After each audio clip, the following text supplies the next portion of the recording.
তো শ্রী ভগবান এখানে আমাদের নিশ্চিত করছেন যে হ্যাঁ, যে কোনো দেবদেবীর পূজার মাধ্যমেই আমার কাছেই পৌঁছানো, যদিও তিনি বলছেন না যে ওইগুলো আমি, কিন্তু ওইগুলি তার অংশ।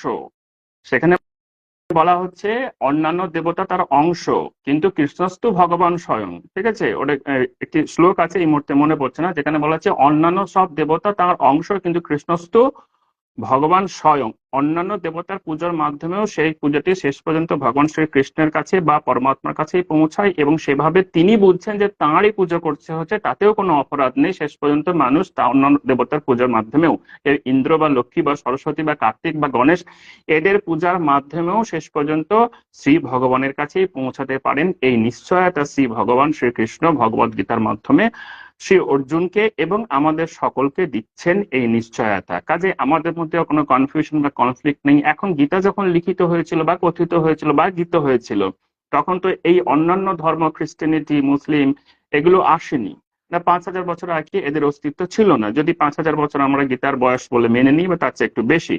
তার মানে এখন তাহলে যারা মুসলিম বা খ্রিস্টান বা অন্যান্য ধর্মাবলম্বী, তারাও কি শ্রী ভগবানের কাছে পৌঁছাবে? এই শ্লোক থেকে আমাদের সেটি নিশ্চিত বলে মনে হয়। অন্যান্য ধর্মের মানুষের যে কোনো জায়গায় থেকে, যে কোনো ধর্ম থেকেই তারা শেষ পর্যন্ত শ্রী ভগবানের কাছেই পৌঁছাবেন। ঈশ্বর জানেন তাঁরই বন্দনা হচ্ছে। একটা সৃষ্টির দুইটি ঈশ্বর তো হতে পারেন না। কাজে আল্লাহ একটি আলাদা বসে আছে মুসলমানদের জন্য, খ্রিস্টানদের জন্য একটি আলাদা হেভেনলি ফাদার বসে আছে, হিন্দুদের জন্য একটি আলাদা ভগবান বসে আছে, এটা তো হতে পারে না। কাজেই সব উপাসনা শেষ পর্যন্ত তাতে গিয়েই মিলিত হবে। আমরা জানি গীতায় একটি শ্লোক আছে, যেমন কিনা সব নদী গিয়ে শেষ পর্যন্ত তাদের জল সমুদ্রে ঢেলে দেয়, তেমনি সব উপাসনা শেষ পর্যন্ত শ্রী ভগবান বা ঈশ্বরে গিয়ে শেষ হয়, বা আমরা অখণ্ড সচ্চিদানন্দ তাকে বলতে পারি।